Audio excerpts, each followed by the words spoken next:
Oui, on va essayer de regagner le temps perdu.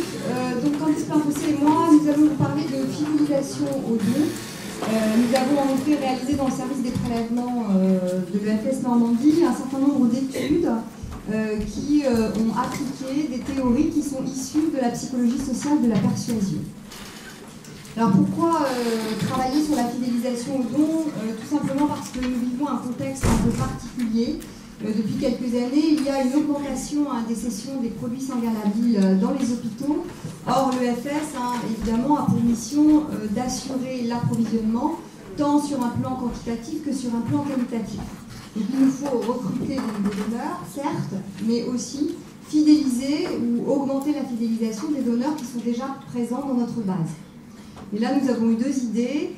La première, améliorer l'efficacité persuasive de nos invitations aux dons, que ce soit du courrier, du mail ou tout simplement lors d'un entretien en face à face avec le donneur.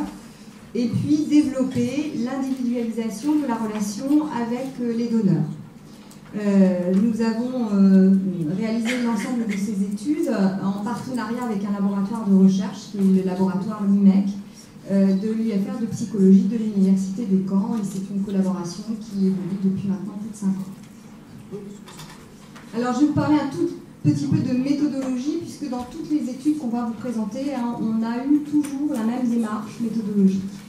D'abord, les résultats ont compté le nombre de dons effectués par les donneurs. C'est ça qui nous importait, c'était le don.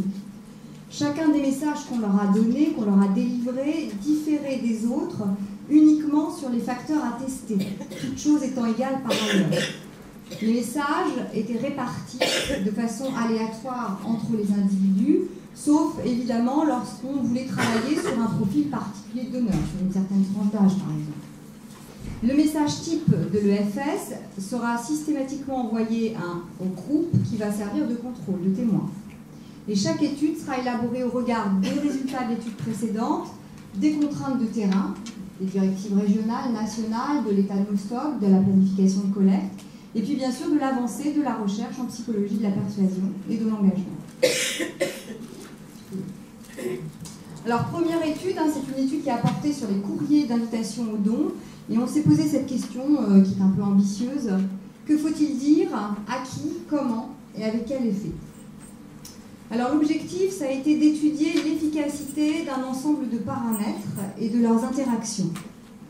La première variable qu'on a introduite dans notre courrier, c'est le type de traitement cognitif utilisé par le donneur. Alors là, je ne pourrais pas vous épargner quelques bases théoriques. Lorsqu'on traite une information, en fait, on a deux types de traitements cognitifs possibles.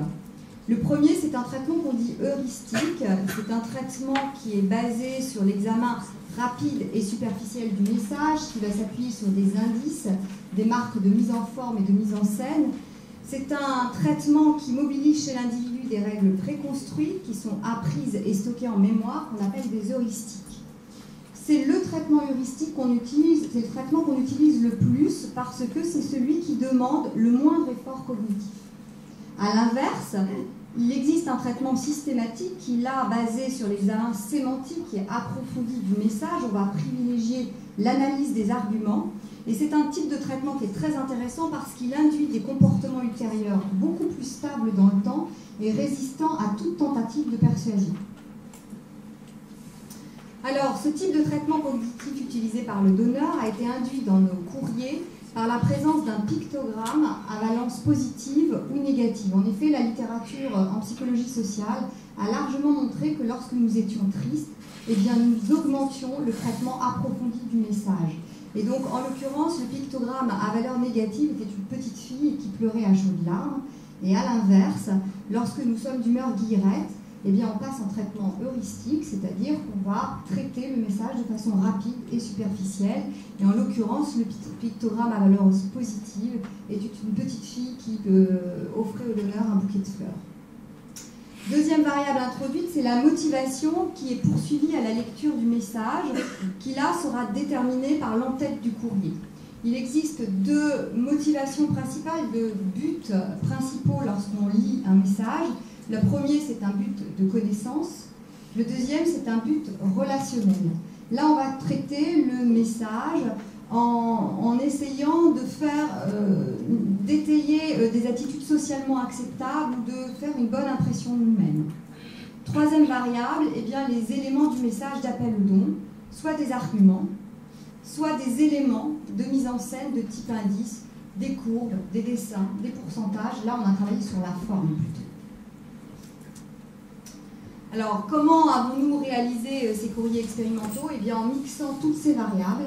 Et donc, on a débouché sur 8 courriers expérimentaux, plus évidemment une lettre contrôle, qui était la lettre EFS, et qu'on a envoyé un gros échantillon, en l'occurrence 1987 donneurs.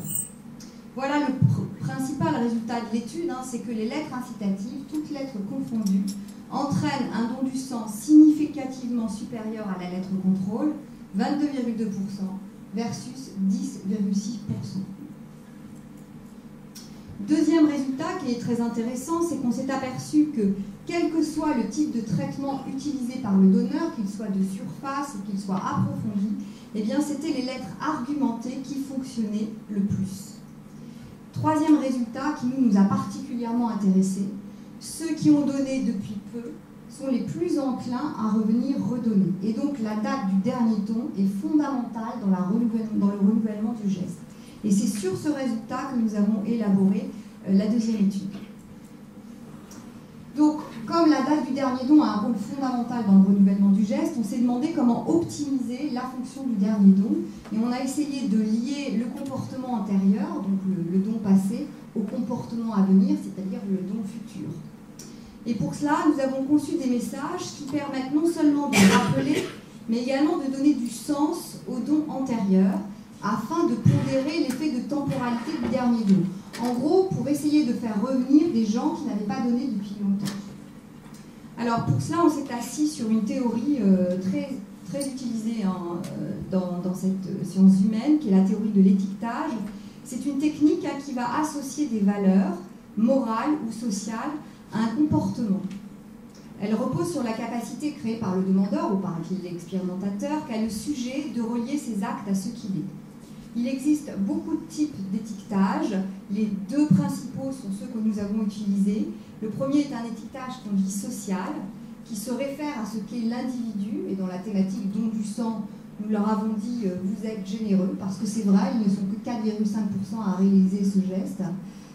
Et puis dans l'étiquetage fonctionnel, là on s'est référé à l'utilité du comportement effectué. En l'occurrence, votre don est un geste utile.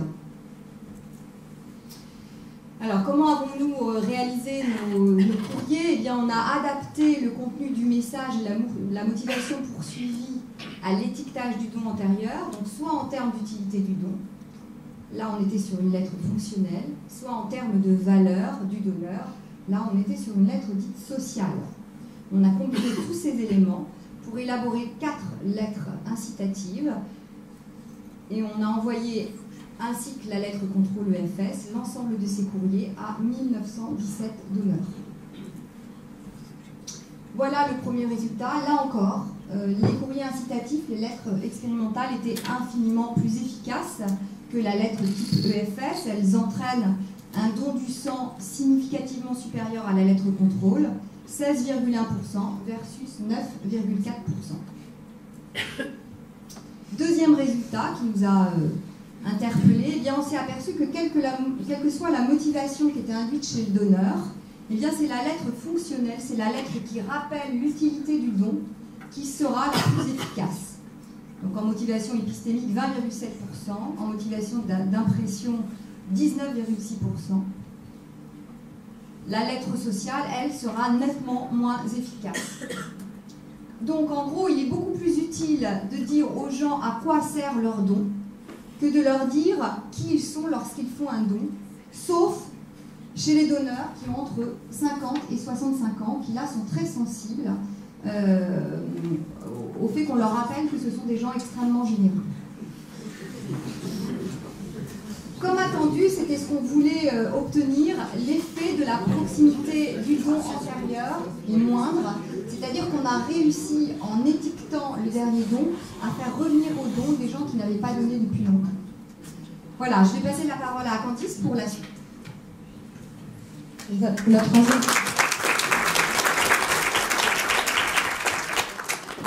La troisième étude que nous souhaitions vous présenter, c'est donc change de canal, puisqu'on a utilisé l'email. D'abord parce que c'est un canal qui maintenant est largement utilisé par tous, et deux parce que forcément il présente un intérêt en termes économiques non négligeable. Ensuite, il faut bien voir que le recueil des données peut poser problème, ou en tout cas difficulté, puisque c'est les secrétaires d'accueil au prélèvement, lorsqu'un donneur vient donner, qui vont recueillir cette adresse email. Et je pense que chacun d'entre nous a déjà fait l'expérience d'épeler son adresse email, et notamment quand on s'appelle Candice Plainfossé, c'est assez compliqué d'épeler son adresse email et que l'email soit saisi correctement. Donc c'est une difficulté qu'on peut rencontrer, le recueil des données. Donc l'objectif, c'est regarder, valider différents modes de sollicitation efficaces par courrier électronique. Comment? C'est l'élaboration en fait de combinaisons qu'on a appelées protocoles expérimentaux, des combinaisons d'actes préparatoires au renouvellement du don. Donc ce sont toujours sur une base de donneurs qui ont été contactés via les emails.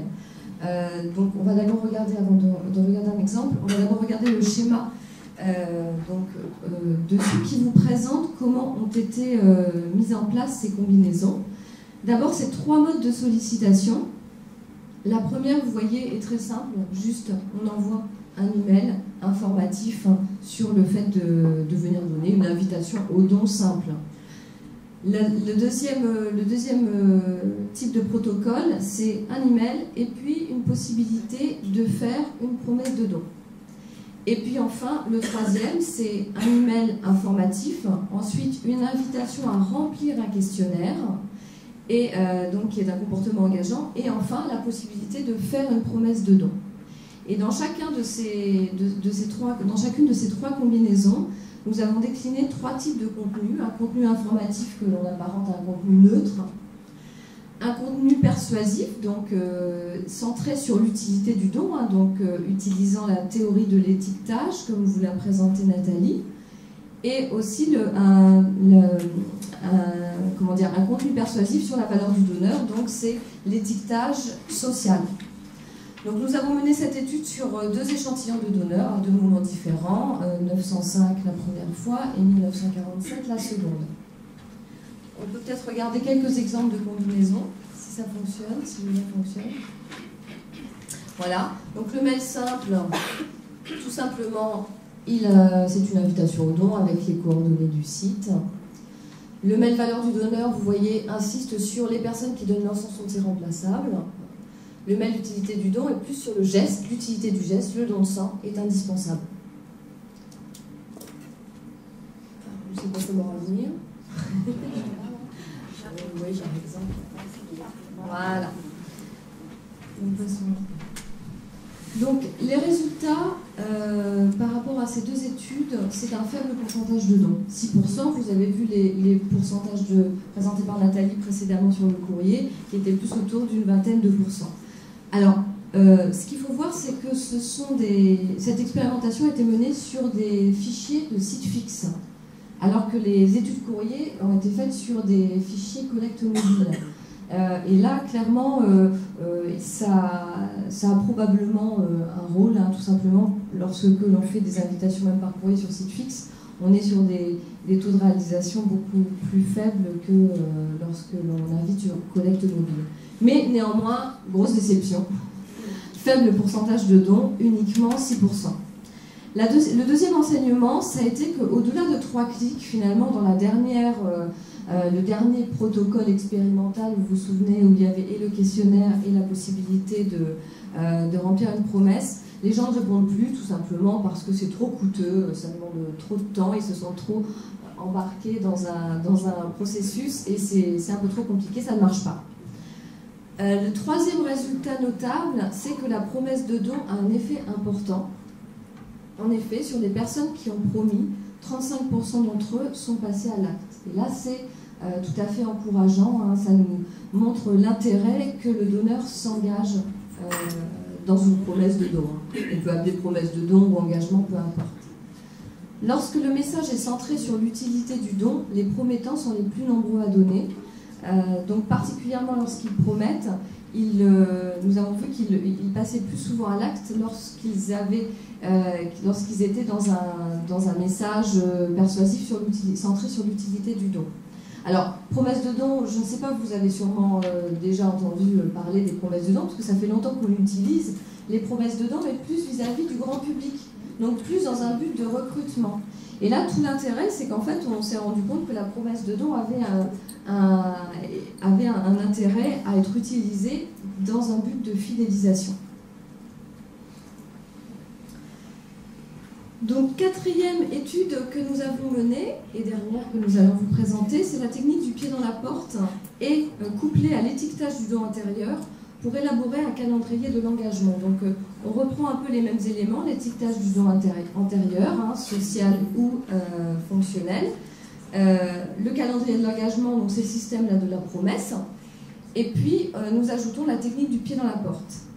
Donc, l'objectif, c'est d'obtenir un engagement, une promesse de don grâce à un questionnaire post-don, questionnaire qui est en fait le pied dans la porte. Alors, qu'est-ce que le pied dans la porte ?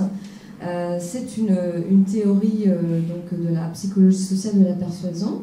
C'est en deux étapes. D'abord, l'expérimentateur cherche à obtenir de l'individu un comportement préparatoire non problématique, peu coûteux, dans une situation où le sujet peut exercer son libre arbitre. Et dans une deuxième phase, l'expérimentateur va faire une deuxième requête cohérente avec la première, donc liée à la première, mais se traduisant par un acte plus coûteux. Trivialement, il est peut-être plus facile de faire un petit pas et un moyen plutôt qu'un très grand pas. Et la théorie nous montre, la littérature montre que cela doit être fait dans les 10 jours et doit apparaître comme une suite logique. La deuxième phase doit être la suite logique de la première et doit être fait dans les 10 jours. Alors nous, les deux en fait, demandes étaient tout à fait liées. C'est d'abord le questionnaire et ensuite la promesse. Donc l'objectif, la théorie nous montre qu'il y a un accroissement de l'engagement des sujets envers l'acte plus coûteux. Donc concrètement, qu'est-ce que l'on a fait? Nous avons combiné un questionnaire engageant, qui fait office de pied dans la porte, qui a permis dans le questionnaire d'étiqueter le don, soit utilité du don, soit valeur du donneur. Et puis également une partie étiquetage neutre, comme contrôle. Et dans deux modes de communication différents. Soit en face à face, soit le donneur est laissé seul face au questionnaire. Puisque systématiquement, nous avons fait cette expérience auprès de 160 donneurs, juste après un don, au moment de la restauration, et sur site fixe. Donc les résultats de cette étude, oui, on peut regarder un exemple de questionnaire. En l'occurrence, c'est le questionnaire neutre que j'ai pris. Vous voyez, on posait quelques questions liées à l'incitation, liées aux motivations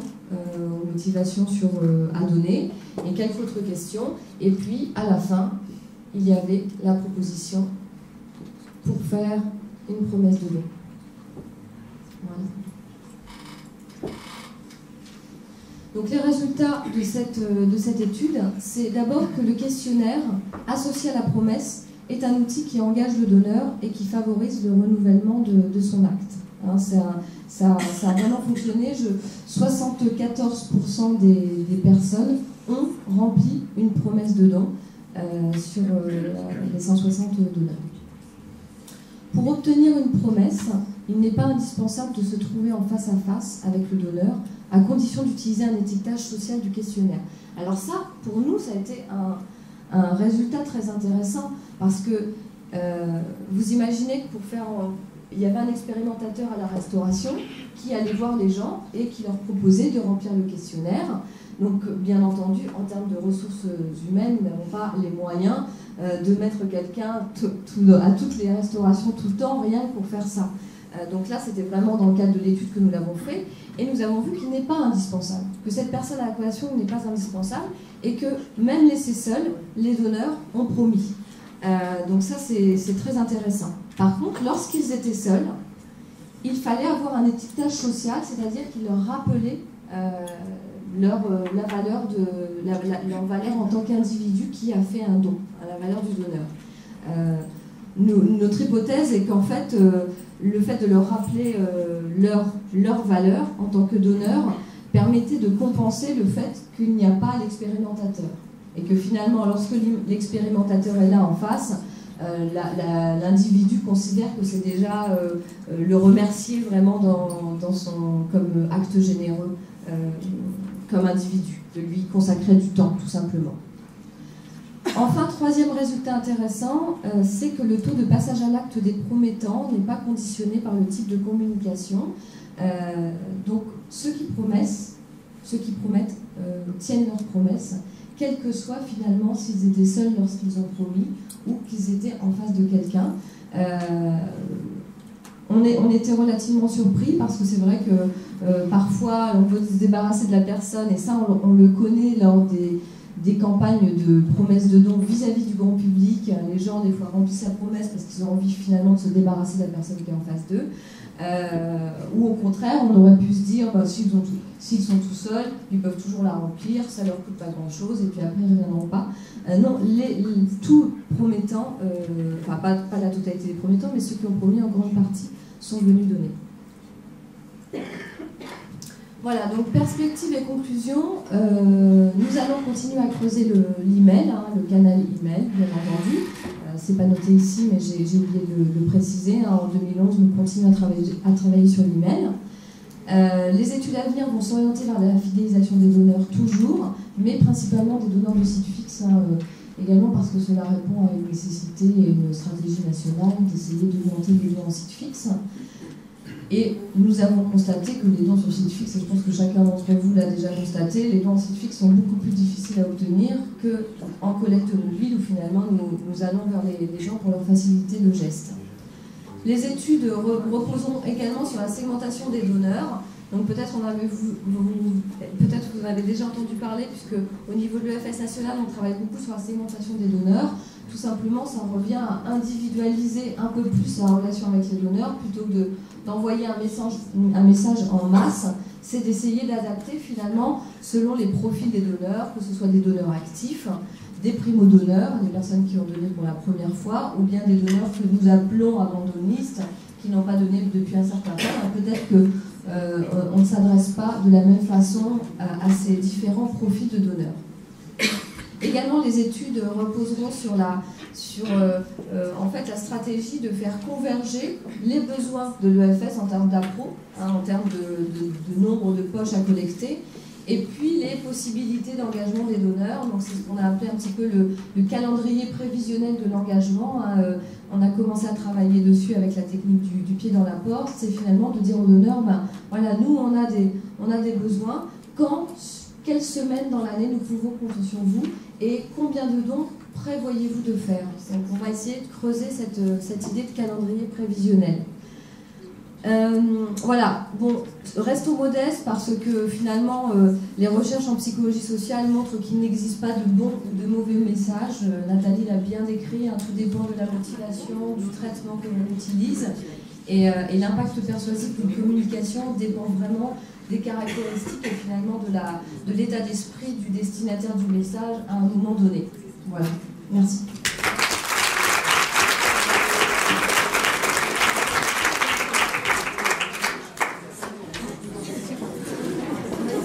Merci beaucoup pour cette présentation. Est-ce que vous avez des questions?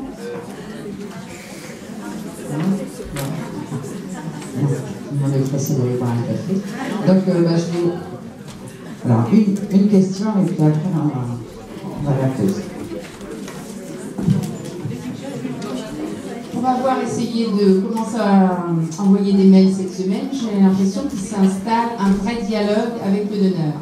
Et là, il y a des réponses, quand même pas mal, des questions posées. J'ai l'impression qu'il va y avoir un travail très très lourd de gestion des donneurs derrière. Oui, c'est tout à fait vrai. Dans la relation avec le mail, on a ce qu'on veut obtenir, c'est-à-dire une relation individualisée avec le donneur. C'est-à-dire que le donneur, suite au mail, répond, pose des questions sur ses contre-indications, son éventuelle contre-indication médicale. Mais oui, effectivement, si on utilisait le mail en routine sur tous nos donneurs, ça demanderait effectivement de traiter l'ensemble des réponses. On n'en est absolument pas là pour l'instant. C'est tout à fait un prendre en compte dans le fait d'utiliser les mails, c'est vrai que j'en ai pas parlé, c'est d'avoir la capacité derrière de les suivre, parce qu'il n'y a rien de plus contre-productif de commencer à instaurer ce type de relation et que finalement ne pas répondre derrière parce qu'on n'a pas le temps.